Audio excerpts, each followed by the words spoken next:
ডান পা এবং এই হাতটা দুটোই মানে অকেজ হয়ে গেছিল, অবশ হয়ে গেছিল। আমি হাঁটতে পারতাম না, কিছু ধরতে পারতাম না। আমি আল্লাহর রহমতে এখন খুব ভালো আছি।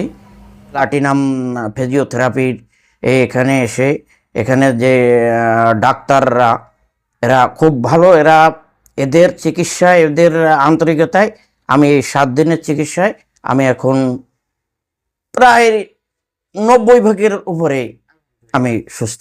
মাত্র 7 দিনে? মাত্র 7 দিনে। দর্শক, আমরা শুনলাম কামরুজ্জামান ভাইয়ের মুখ থেকে তার সফলতার গল্প। দর্শক, স্ট্রোকের অনেক প্রকারভেদ রয়েছে। Ischaemic haemorrhagic, TIA, transient ischaemic attack. So কোন ধরনের স্ট্রোক হয়েছে সেটা আইডেন্টিফাই করা জরুরি। আর ওই ধরনের স্ট্রোক অনুসারে যদি প্রপার অ্যাসেসমেন্ট করে তার ডায়াগনোসিস এবং ট্রিটমেন্ট করা যায়, তাহলে রোগী অবশ্যই সুস্থতার দিকে চলে যেতে বাধ্য। আমাদের প্লাটিনাম ফিজিওথেরাপি অ্যান্ড রিহ্যাবিলিটেশন সেন্টারে এক ঝাঁক তরুণ এবং গ্র্যাজুয়েট ফিজিওথেরাপিস্টগণ চিকিৎসা সেবা প্রদান করে আসছে, যেখানে পুরুষ রোগীদের জন্য পুরুষ ফিজিওথেরাপিস্ট, মহিলাদের জন্য মহিলা ফিজিওথেরাপিস্ট। সমস্যা পড়লে অবশ্যই একজন কোয়ালিফাইড ফিজিওথেরাপিস্ট অ্যান্ড ডাক্তার শরণাপন্ন হবেন। ধন্যবাদ।